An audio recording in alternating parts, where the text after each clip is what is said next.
Et ben voilà, quand tu continues à faire un système de jeu qui marche, ça a toujours été le 4-3-3, ta vision de voir les choses. Ton système de jeu, le 4-3-3, que tu as fait au Barça, au Celta Vigo, à la Roma, à la Roja, tu l'as fait au début de saison avec le Paris Saint-Germain, ça a marché contre Dortmund, ça a marché contre le Racing Club de Lens, ça a marché contre l'Olympique Lyonnais. Contre le Borussia Dortmund, c'est un petit peu ton match référence. Tu gagnes 2-0 avec un Vitinha exceptionnel ce soir-là, qui a été élu homme du match par l'UEFA, et d'un seul coup, tu décides de faire le novateur, de faire des choses, de tester des choses, de passer à un 4-2-4, alors que, très clairement, le 4-3-3, ça fait des années que tu le mets en place avec toutes tes équipes. Donc je ne comprends pas pourquoi tu laisses tomber le 4-3-3 et tu vois que ça se passe mal. Vitinha qui est exceptionnel contre le Borussia Dortmund, tu le boycottes, tu le mets sur le banc, alors que ce soir contre Rennes, c'est peut-être l'homme du match avec Achraf Hakimi. Le but de Vitinha ce soir, il est exceptionnel. Franchement, Vitinha, il est en train de se transformer en Bernardo Silva. Donc je ne comprends pas pourquoi, du jour au lendemain, après le match contre Dortmund, Enrique a décidé de changer de système et de mettre Vitinha sur le banc. Victoire du Paris Saint-Germain ce soir au Stade Rennais, 3-1. Et honnêtement, un Paris Saint-Germain sérieux, un Stade Rennais qui a quand même eu beaucoup d'occasions lors des 20 premières minutes. Le Paris Saint-Germain a eu beaucoup de mal les 20 premières minutes.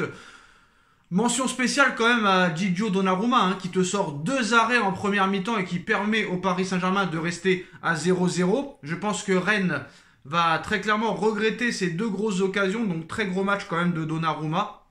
Paris qui prend quand même un but ce soir, mais qui gagne avec certaines satisfactions. On va parler du cas Kylian Mbappé dans quelques minutes, qui a été complètement invisible et transparent. Je pense qu'il y a un problème avec Mbappé depuis maintenant plusieurs semaines. Il y a des choses qui se passent.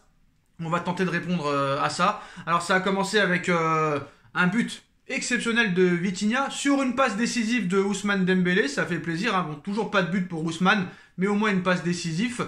Ça va lui donner peut-être un petit peu de confiance. Après, peut-être le meilleur Parisien avec Manuel Ugarte depuis le début de saison. Je pense que depuis que tous les Argentins et les Brésiliens qui sont partis, ça l'a libéré. Achraf Hakimi, encore buteur ce soir. Achraf Hakimi qui a mis plus de buts que Ousmane Dembélé depuis le début de saison. C'est quand même assez incroyable. Hakimi qui enchaîne les bonnes performances. Hakimi qui enchaîne les buts. Et honnêtement, Achraf Hakimi est la révélation de ce début de saison après 2 années compliquées.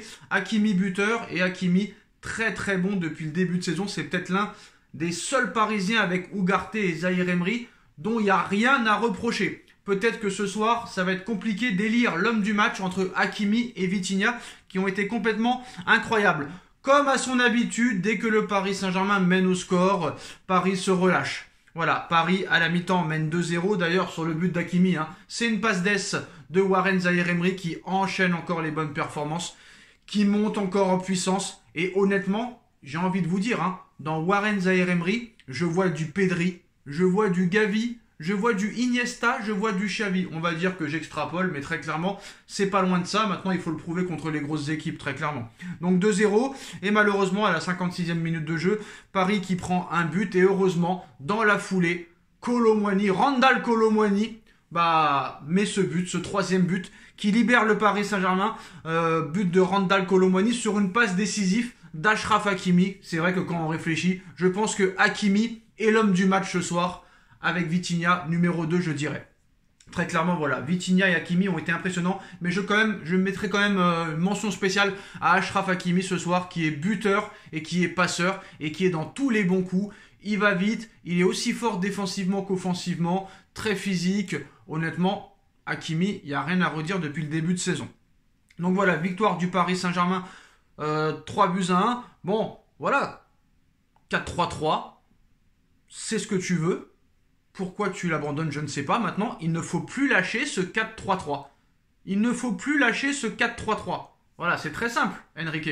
Très clairement, ça a marché en début de saison, tu l'as lâché, ça n'a plus marché, tu remets le 4-3-3, ça remarche, et ça gagne, et surtout, ça marque des buts. Donc à un moment donné, tu ne bouges plus. Tu restes en 4-3-3, avec ce milieu de terrain, Vitinha, Warren Zahir Emery, Manuel Ugarte.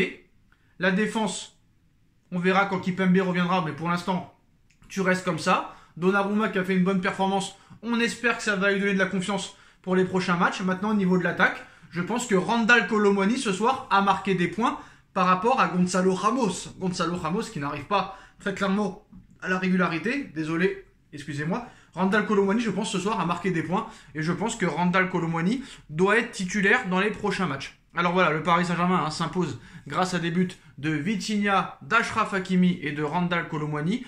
Les Parisiens renouent avec le succès après cette déroute contre Newcastle en début de semaine, 4-1. Donc Paris revient 3e, donc ça c'est une bonne nouvelle. Ça fait plaisir de retrouver le podium. Paris qui n'avait pas connu le podium depuis le match contre Marseille, donc ça fait du bien. Voilà, maintenant on va parler de Kylian. On va parler de Kylian très clairement, avec ce raté en plus, ce raté en fin de match. Il va falloir en parler. Cette action que vous n'avez pas loupée en fin de match, où il élimine le gardien, le but est vide, il n'y a plus qu'à mettre. Je pense qu'un aveugle aurait mis ce but. Et là, Mbappé qui rate complètement son tir, qui rate complètement cette occasion dans le but vide. Dans le but vide.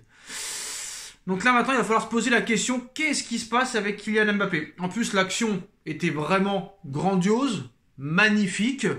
Et en plus, là, vraiment, c'est dommage.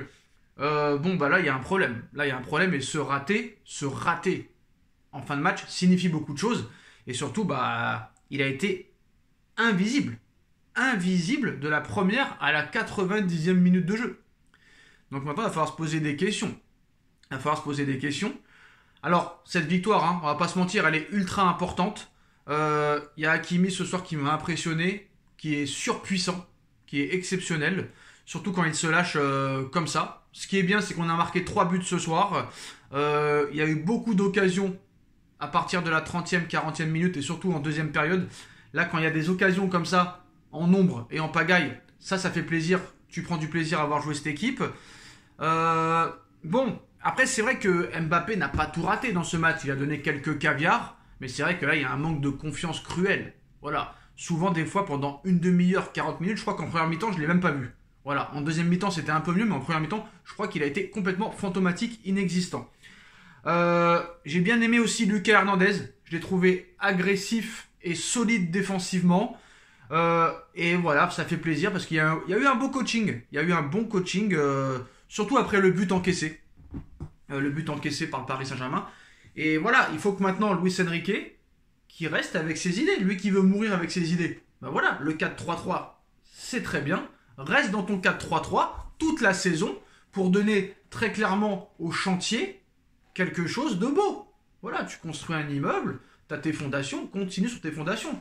N'effondre pas l'immeuble pour recommencer à zéro avec tes 4-2-4, tes 4-2-3-1 à la mort moelleux. Voilà, très clairement. Le 4-3-3 est très solide. Il a fait ses preuves contre Lens, vice-champion de France, et qui est quand même en tête de sa poule en Ligue des Champions. Il a fait ses preuves contre d'autres équipes, contre Dortmund en Ligue des Champions. Pourquoi le renier? Voilà, c'est pas normal.